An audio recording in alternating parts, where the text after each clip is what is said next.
Hi guys, it's Jess from Honest Fiction and welcome back to my channel. So today I'm going to be sharing my favorite fantasy books that are perfect for spooky season.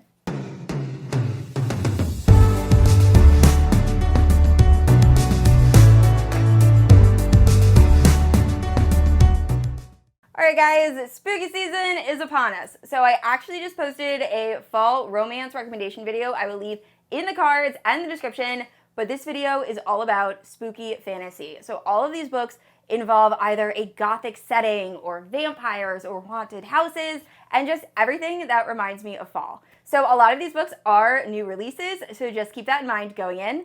And with that being said, I post new videos every Thursday and Sunday. If you haven't yet, please like and subscribe. You can also hit the notification bell to be notified whenever I post new bookish content. You can also check out my Instagram and Goodreads, both linked down below. With all that out of the way, let's talk about these fantasy books that are perfect for the spooky season. Alright, so starting off, we have House of the Hunger by Alexis Henderson. So this story starts off, we are seeing Marin, and she is our main character. She is living in the slums, or essentially poverty, and she's being raised by her older brother, and her older brother is really terrible to her. He is not taking care of her, and she just has a really rough life. So she ends up seeing an ad for a blood maid. So what blood maids are these very beautiful young women that give their blood to the hierarchy that live up in the north in these different houses. So blood maids are really looked down upon in society, but our main character is just desperate to get out of her circumstances, so she ends up interviewing and ends up being selected to be a blood maid for the House of Hunger. So when she gets there, she meets all of the other blood maids, but right away she kind of starts to notice things are a bit of a miss, and she has to give her blood to the lady of the house to drink almost every night, and there's almost a hierarchy of different blood maids. But then one of the blood maids, who right away is not a huge fan of our main character, ends up going missing. So our main character is trying to solve the mystery of what's happening to the blood maids and also what is actually going on in this house. And it is so dark. There's a lot of disturbing scenes where the different nobles are chasing our main character and trying to get her blood, and our main character knows that her blood tastes really good, so she's afraid that if she's caught, these people might not stop. And there's a lot of very disturbing and creepy scenes like that. There is also a lot of stuff involving needles. So if you watch that vlog, you know I hate having my blood drawn with a passion. Like when I was very young, I tried hypnosis. My mother actually took me to get hypnotized to try to cure my fear of needles. I went through therapy. I cannot have my blood drawn. It is a whole process. I still burn my mother, and I am in my 30s.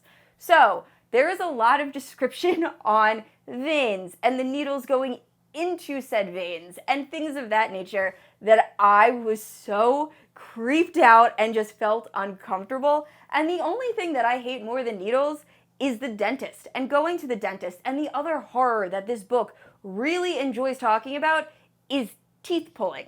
So one of the characters, this isn't really a spoiler, wants to show her loyalty to the lady of the house by pulling out her teeth, and it is described in a lot of detail, and it was just so uncomfortable. So I will say, if you want a really creepy book, I would definitely check out House of Hunger. I really enjoy this author's writing. Also, this book ends not really on a cliffhanger, but enough of a cliffhanger that you can tell there will definitely be another book in this series, and I will probably end up reading it and be just as disturbed. But definitely, if you want a creepy read that involves blood, I would check out House of the Hunger. And Alexis Henderson also wrote Year of the Witching, which is another super creepy witchy read. We are following Emmanuelle, and she was born into this very tight-knit patriarchal community that is ruled over by the prophet, and women just do not have a great place in the society. Especially so for Emmanuelle, because she was born to a mother, I believe, or father that lived outside of the community. So she has darker skin, curlier hair, and a lot of people in the community just do not respect her.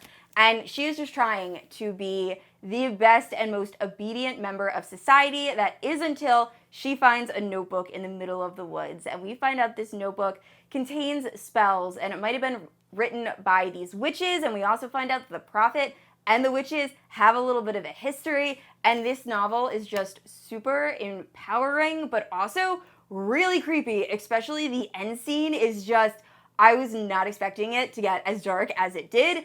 and it went there, and I really enjoyed it. This came out like 2 years ago, and I still think about scenes from this book. So if you want a really creepy but also like stick it to the man kind of witchy story, I would definitely check out Year of the Witching.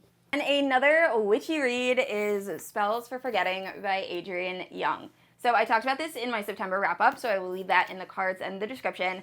But this is a witchy mystery thriller, and it is set in Sersha. So Sersha is this isolated island that all of the inhabitants are witches, or at least the women are. And really, once you are born into Sersha, you don't leave. So all of the people of this community end up passing their storefronts and their shops on to the next generation. So no one ever really, like I said, leaves.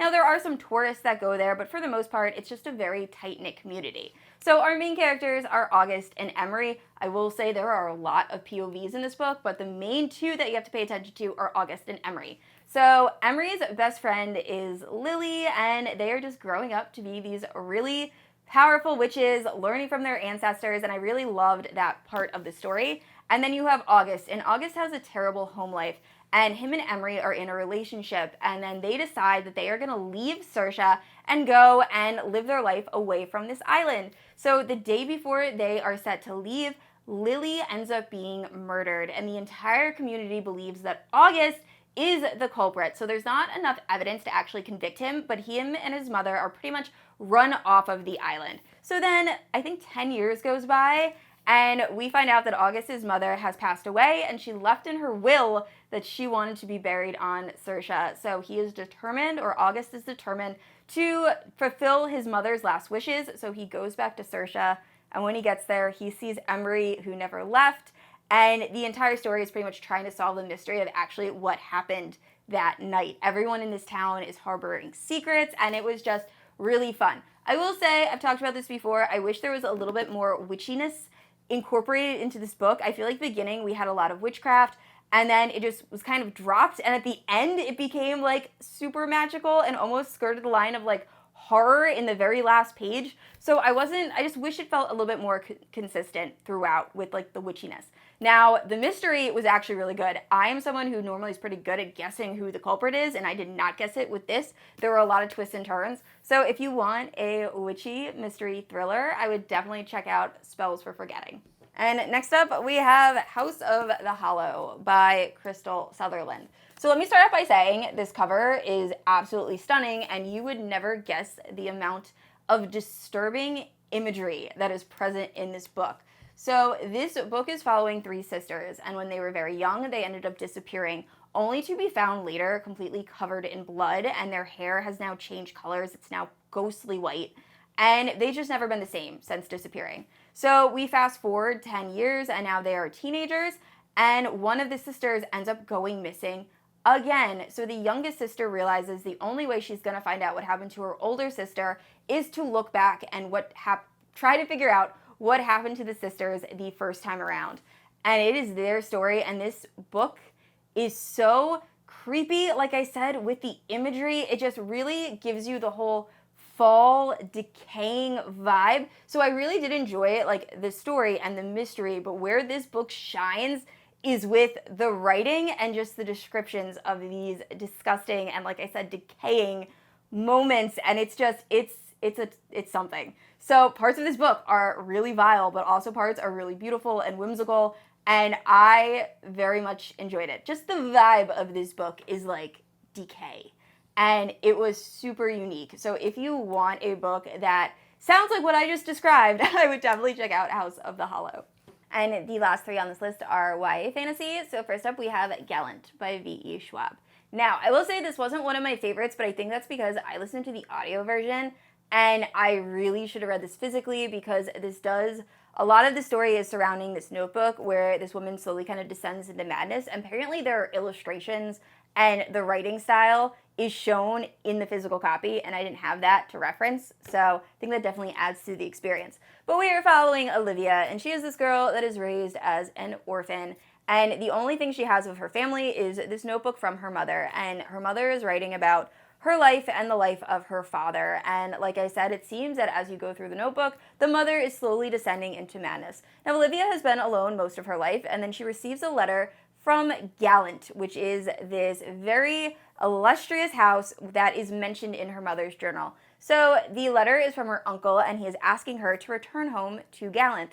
So Olivia agrees. She gets there, and when she gets there, no one has any idea who wrote the letter, and on top of that, her uncle had recently passed away, so how could he have written to her? So it is her story of uncovering the secrets of Gallant and thereby uncovering the secrets surrounding her family, and it was really enjoyable. Like I said, I think I didn't enjoy it as much because I didn't have those physical illustrations to really help me along, but the story was really fun. We get to see these ghosts, and it does have that really gothic feel that Victoria Schwab is very good at writing. So definitely, if you want a haunted YA fantasy, I would check out Gallant. And next up, we have my absolute favorite on this list that I am sure most of you are so sick of me talking about, and that's okay, because you need to read it. I absolutely loved it, and that is Belladonna by Adalyn Grace. This is following Signa, and when Signa was a baby, everyone at this party she was attending with her mother dies, and when death shows up in corporeal form to take Signa to the afterlife, he realizes that he cannot take her soul. So immediately he is intrigued, and he ends up following Signa into her adulthood. Unfortunately for Signa, this ends up not really working out because everyone that is entrusted to take care of Signa ends up dying. So the entire town kind of thinks of her as being cursed. Eventually, she goes off to live with these distant relatives, and when she gets there, she finds out that the lady of the house has recently suddenly passed away, and now the sister is very ill. So Signa decides she is going to try to figure out what is happening that is making the family so sick. So on top of all of this, Signa also realizes that she can't die, just in general. So there's a lot of her poisoning herself and doing things to try to die and not working. And then she also, every time she does this, she ends up seeing death. So it is such a good story. I really enjoyed this. I loved the horror and gothic aspects. There are some parts in this that are super creepy that I was not expecting. And I really love the mystery. I thought I knew who did it the entire time, and I was so wrong. And the romance in this is swoon-worthy. I love this romance so much. It's just everything about this book is good. I don't have a single critique. So definitely, if you have not read this and you want an amazing gothic ghost mystery romance, definitely check out Belladonna. And last up, we have House of Salt and Sorrow, and this is by Erin A. Craig. And this is a 12 Dancing Princesses reimagining, and it is so spooky and creepy and just perfect. So we're following Annalay, and she is one of 12 sisters. Unfortunately, 4 of her sisters have mysteriously and abruptly passed away. So Annalay feels that her family is somehow cursed, and she's also been getting these ghostly visions, and they live in this like isolated, I don't think it's an island, but they live by the ocean.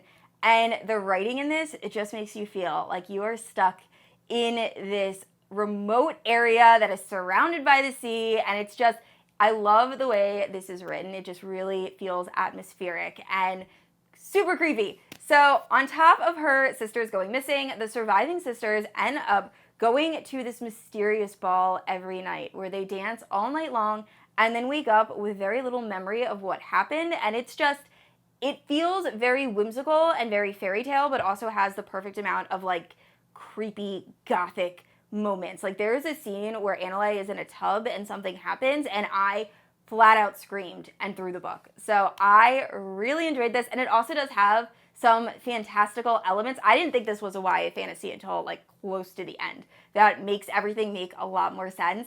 And it's just, it's really, really good. So I highly recommend, if you want a spooky season YA fantasy, check out House of Salt and Sorrow. All right, guys, those are all of my favorite fantasies that are perfect for the spooky season. Please let me know down in the comments below, what is your favorite creepy fantasy? And I said this already, I post new videos every Thursday and Sunday. And if you haven't yet, please like and subscribe. I will see you all next week. Bye.